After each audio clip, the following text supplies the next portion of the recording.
So ayun guys, yan yung mga ganap namin ng friend ko sa church. So ayun, dalawa lang kami kasi yung iba kasi guys mga busy at kami lang yung may bakante nung mga Sunday.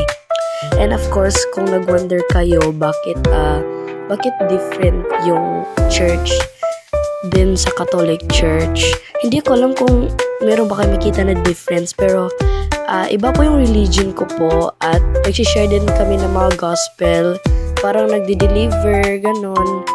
So yun guys, kung meron kayo napapansin sa boses ko, pasensyahan nyo na kasi meron po akong ubo.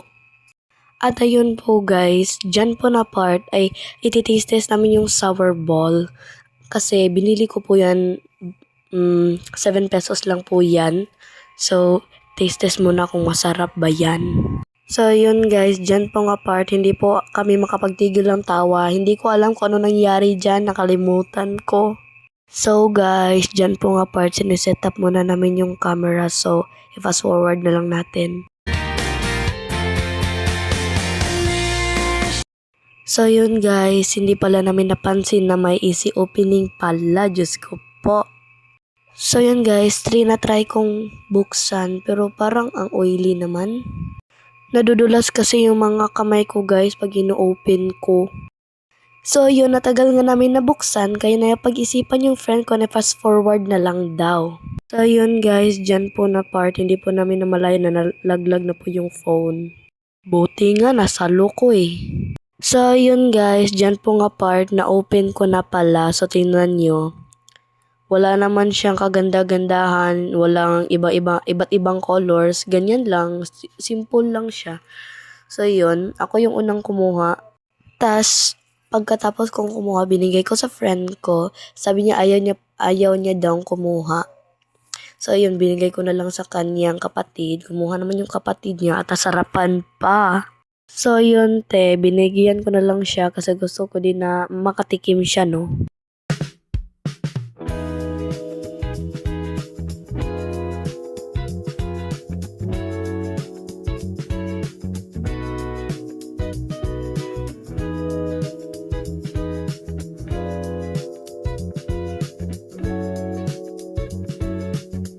So yun guys, pumunta pala ako sa CR kasi expired na pala yan.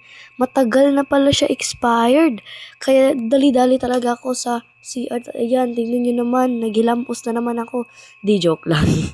So yun guys, dyan po nga part, nag-mouthwash na lang ako kasi yung lasa kasi hindi siya normal. Like sobrang hindi normal guys, promise. So yun guys, pagkatapos ko po mag-mouthwash, ayan lumabas na ako at bumalik na ako kasi hindi pa natapos yung sacrament namin. Tingnan nyo naman yung hallway. Ang creepy! So yun guys, dyan po nga part, dali-dali na po ako kasi parang matatapos na po yung sacrament.